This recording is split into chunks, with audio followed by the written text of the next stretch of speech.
Tuo sinne oikealle puolelle, kiitos. Onko kaikilla hyvä punaposkilla? Kyllä. Kyllä. Ja ei tollaista kielenkäyttöä.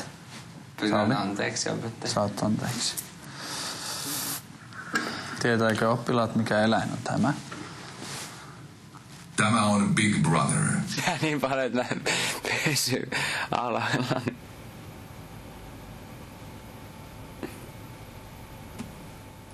Mitä sä luulet, mitä siellä on? No en tiedä, joku ihan kauhea joku juttu. Sydän hakkaa niin paljon. Mä mietin, kun mä saan tämmöisestä asiasta jo itteni ihan sekaisin, niin en mä voi täältä talosta lähteä ikin pois. Mä kuolen siihen matkalle.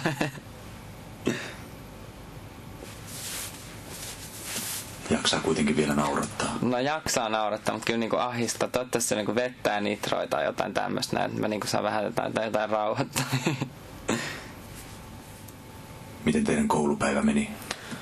Ihan kivasti. Oli kyllä aika sellainen...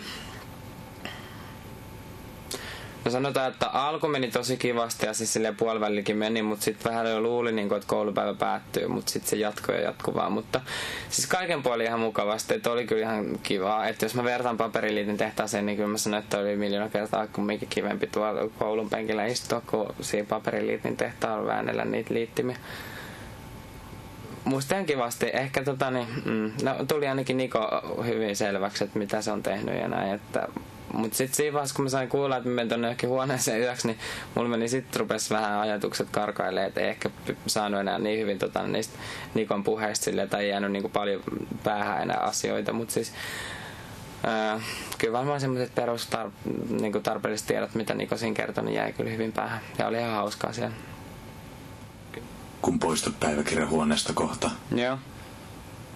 niin painut suoraan ulos. Aha. Suljet terassin ovi.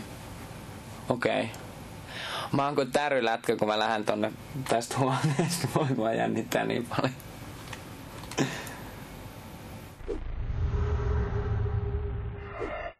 Kello 19.37.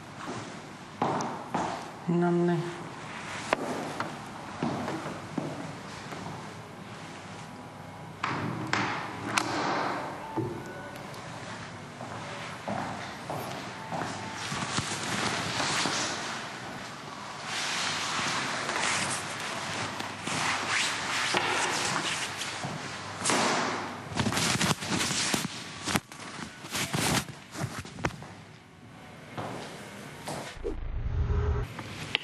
Ämpärisen käy kusellaanko paskalla.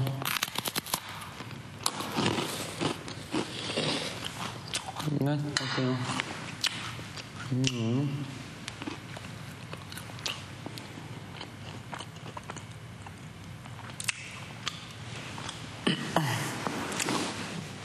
Saako sitten rupea nukkuu? Tapahtuuko täällä mitään?